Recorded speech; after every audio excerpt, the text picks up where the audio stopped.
मैं सिर्फ नीरज कुमार और आज आपको 12th क्लास केमिस्ट्री का केमिकल काइनेटिक्स का थर्ड पार्ट लेके आए हैं। सेकेंड पार्ट हमने बता दिया था, रेट ऑफ रिएक्शन पर चर्चा कर रहे थे, रेट ऑफ रिएक्शन कैसे काम करता है और उसका हमने डिस्क्रिप्शन भी दिया था।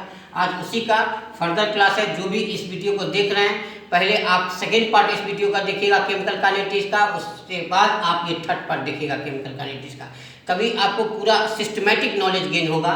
उसी को हमने ध्यान में रख के बनाया है। सेकेंड पार्ट के आगे का पार्ट है ये थर्ड पार्ट। देखिए, अगर हम कोई रिएक्शन की बात करते हैं, if a reaction is as, मान लीजिए कोई रिएक्शन लिखते हैं, ध्यान से देखिए, कोई रिएक्शन अगर हम लिखते हैं इस तरह से तो कैसे लिखते हैं, ए, मान लीजिए ए बी रिएक्ट करके क्या बना रहा है, एल और एम बना रहा है। अब सपोज है कि यहाँ स्मॉल बी क्या लिखे, स्मॉल ए स्मॉल बी क्या लिखे। कोई रिएक्शन जब हम लिखते हैं तो उस रिएक्शन को हम बैलेंस भी करते हैं, तो जो बैलेंस करते हैं उसके लिए नंबर कहाँ लिखते हैं, बैलेंसिंग नंबर कहाँ लिखते हैं रिएक्शन का, यही तो लिखते हैं। तो ये small a small b small l small m जो है, ये रिएक्शन बैलेंसिंग का नंबर है, जो रिएक्शन को बैलेंस करने के लिए लिखा जाता है।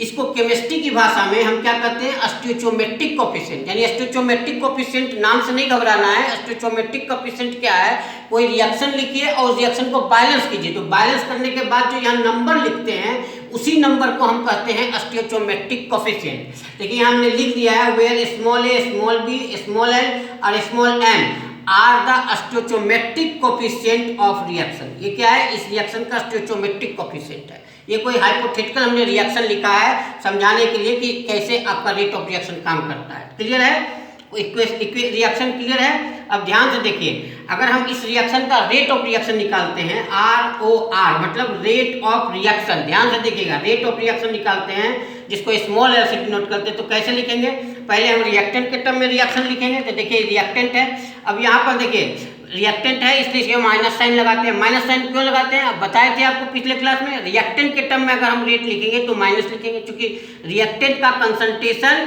धीरे धीरे घटता है, वही कंसंट्रेशन घट करके तो प्रोडक्ट में शिफ्ट होता है, इसलिए कंसंट्रेशन ऑफ रिएक्टेंट धीरे धीरे घटता है और प्रोडक्ट का कंसंट्रेशन धीरे धीरे बढ़ता है। तो इसी के लिए हम लोग यहाँ माइनस साइन लगाते हैं।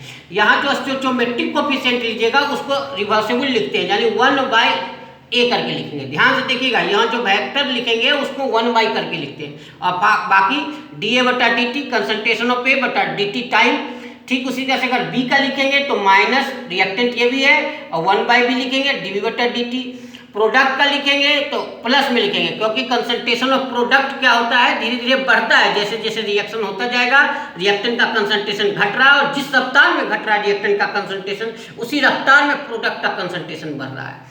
इसलिए यहाँ L है तो 1/L लिखेंगे, प्लस सिंबल का मतलब समझ गए, कंसंट्रेशन इंक्रीजिंग के टर्म में लिखा हुआ है L dL/dt। फिर उसी तरह से 1/m लिखेंगे dm/dt।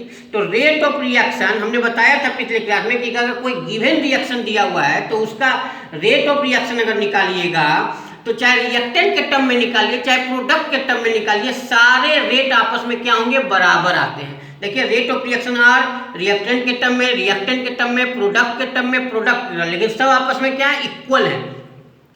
ठीक है, क्लियर है, ये सब आपस में इक्वल है। यानी एक गिवन रिएक्शन का रेट ऑफ रिएक्शन रिएक्टेंट के टर्म में जो निकालते हैं वही प्रोडक्ट के टर्म में भी आता है, सारा का वैल्यू बराबर। हमने बताया था रेलगाड़ी का इंजन के टर्म में अगर रेल का स्पीड निकालिए चाहे डिब्बा के टर्म में रेल का स्पीड निकालिए, सारे रेट बराबर आएंगे। ठीक उसी प्रकार से एक रिएक्शन का भी होता है।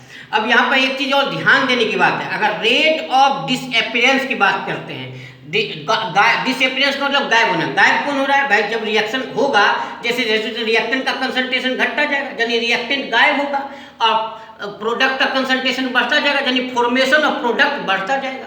ठीक है, तो अगर हम रेट ऑफ डिसअपियरेंस की बात करते हैं तो रिएक्टेंट के टर्म की बात करेंगे, तो रेट ऑफ डिसअपियरेंस निकालेगा A का। अगर हम A का निकालें तो यहाँ पे ये जो कोफिशिएंट लिखते हैं, कोफिशिएंट नहीं लिखेंगे। जब डिसअपियरेंस का मतलब होता है A के गायब होने का दर, जब हम A के गायब होने का रेट ऑफ रिएक्शन में लिखेंगे, लेकिन डिसअपियरेंस ऑफ A में ये बात नहीं लिखेंगे। ये जो स्टोइचोमेट्रिक कोफिशिएंट है यहाँ नहीं लिखते हैं, तो क्या लिखेंगे, खाली माइनस लिख देंगे, dA/dt लिख देंगे। ठीक उसी का rate of disappearance of B लिखेंगे तो यही चीज लिखेंगे dB/dt, और माइनस लिखेंगे, B नहीं लिखेंगे, क्योंकि रेट में लिखते हैं डिसअपियरेंस वाले में नहीं लिखते हैं, यानी B के गायब होने का दर है। फिर उसी तरह rate of formation of L लिखेंगे तो वही लिखेंगे dL/dt लिखेंगे, यहाँ भी देखिए स्मॉल l गायब कर देंगे।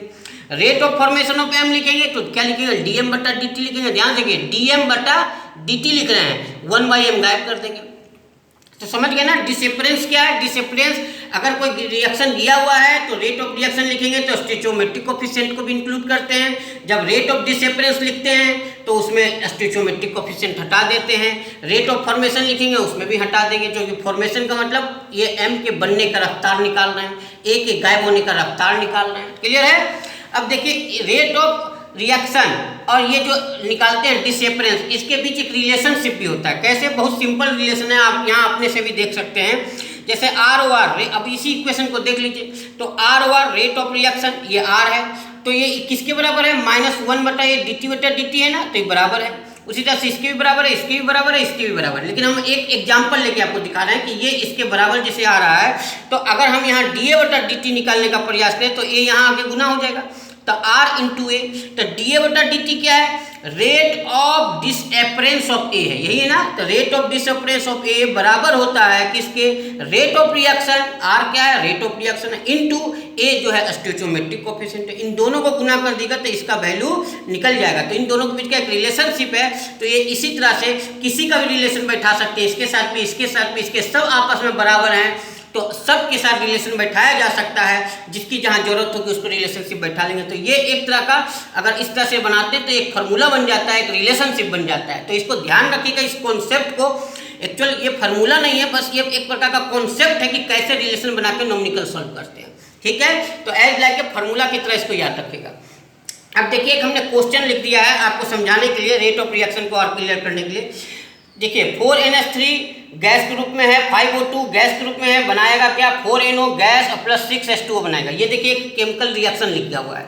अब इस रिएक्शन में क्या कर रहा है कि if the rate of formation, ROF को क्या पढ़ेंगे? Rate of formation of NO, कहता है rate of formation of NO क्या है? 3.6 × 10⁻³ है, mole litre inverse second inverse में।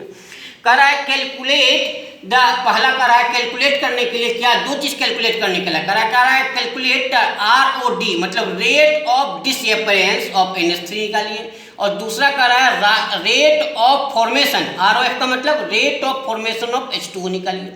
अब इस टाइप का एक क्वेश्चन है दिया हुआ, इस क्वेश्चन को सॉल्व कैसे करेंगे? देखिए हमने सॉल्यूशन में लिखा है। सबसे पहले क्या कीजिए, इस रिएक्शन का रेट ऑफ रिएक्शन लिखिए। क्या लिखिए? रेट ऑफ रिएक्शन लिखिए। कैसे लिखेंगे तो आपको बताया तरीका, उसी तरह से लिखिए। रेट ऑफ रिएक्शन R बराबर माइनस रिएक्टेंट के टर्म में लिख रहे हैं, जो कोफिशिएंट है उसको नीचे कर दिए, dNH3/dt लिख देंगे। फिर देखिए इसके टर्म में लिखेंगे तो माइनस रिएक्टेंट है भी, तो 1/5 कर देंगे, dOT/dt कर देंगे। इसके टर्म में लिखेंगे तो प्लस लिखेंगे, क्योंकि ये प्रोडक्ट है ये दोनों, तो 1/4 जो स्टोइचोमेट्रिक कोफिशिएंट समझ रहे हैं ना, अभी जो ऊपर में दिखाए थे वही स्टोइचोमेट्रिक कोफिशिएंट है। ये रिएक्शन को बैलेंस करने से आता है। ये स्टोइचोमेट्रिक कोफिशिएंट कहाँ से आता है? रिएक्शन को बैलेंस करने से आता है। ठीक है, तो 1/4 dNOT/dt, वही 1/6 dOH2O/dt आ गया। अब देखिए हमको दिया क्या है, यहाँ पर कह रहा है रेट ऑफ फॉर्मेशन दिया है। तो रेट ऑफ फॉर्मेशन कहाँ है हमारे पास? ध्यान से देखिए, हमारे को कह रहा है, हमको कह रहा है क्या? रेट ऑफ फॉर्मेशन आपको दिए हैं। तो रेट ऑफ फॉर्मेशन कहाँ है? हमारा NO का वैल्यू कहाँ है? यहाँ पर है। और निकालना क्या है? NH3 का निकालना, यानी ये निकालना है और ये दिया है ना, रेट ऑफ फॉर्मेशन। तो इन दोनों को बराबर कर लीजिए, जो रिलेशन किसके बीच कर रहा है उसको ले लीजिए। तो हम यहाँ पर क्या लेंगे? ये ले लेंगे, ये देखिए ये ले लिया, और बाकी क्या लेंगे? बराबर करके हमने ये ले लिया, जिसको हमको दिया है वैल्यू, ये ले लिया। अब यहाँ पर कह रहा है कि 1/4, यहाँ तो जो करते हो लिख देंगे। अब देखिए यहाँ क्या दिया है? dNOT/dt का वैल्यू हमको दिया है, ये तो कह रहा है rate of formation of NO 3.6 × 10⁻³ तो ये वैल्यू ले लिए, 3.6 × 10⁻³ ले लिए। ये 1/4 वही है, और ये 1/4 को हमने यहाँ ट्रांसफर कर दिया है। ठीक है, अब ये 4 क्या होगा? कैंसिल हो जाएगा, और उसके बाद क्या होगा? ये वैल्यू लिखा जाएगा। और ये माइनस dNH3/dt क्या है? Rate of disappearance of NH3, यही तो है, rate of disappearance of NH3। अभी बताया ना स्टोइचोमेट्रिक कोफिशिएंट हटा के जो लिखते हैं वैल्यू, वही क्या होता है? रेट ऑफ डिसअपियरेंस हो जाता है। Rate of disappearance of NH3 क्या निकल गया? यही निकल गया। देखिए आंसर हो गया, पहला क्वेश्चन का आंसर हो गया। अब दूसरा कह रहा है rate of formation of H2O निकालने के लिए। तब देखिए H2O कहाँ है हमारे पास? यहाँ है, इसका वैल्यू हमको दिया हुआ है, ये हमको इसका वैल्यू कह रहा है निकालने, ये हमको दिया हुआ है। तो इन दोनों को इक्वल कर लीजिए, इन दोनों को इक्वल कर लीजिए। अब यहाँ ध्यान से देखिए, दोनों को हमने इक्वल कर लिया। 1/4 यहाँ पर कंसंट्रेशन ऑफ NO/dt का वैल्यू हमको क्वेश्चन में दिया हुआ है, यहाँ क्वेश्चन से ले लेंगे। 1/6 dH2/dt ये रख देंगे। अब इसी का वैल्यू निकालना है तो इसको छोड़ दीजिए, ये 6 को क्या कीजिएगा ऊपर मल्टीप्लाई में आ जाएगा, नीचे से यहाँ गया 1/4 और 3.6 इंटू 10⁻³ हो गया। इसको आप सॉल्व कीजिएगा तो इसका वैल्यू आ जाएगा इतना 5.4 into 10⁻³ mole litre inverse second inverse. और ये वास्तव में dH2/dt क्या है, यही तो आपका है rate of formation of H2O, यही है। तो ये लिख दिया rate of formation of H2O आ गया। तो इस तरह से आंसर आ गया।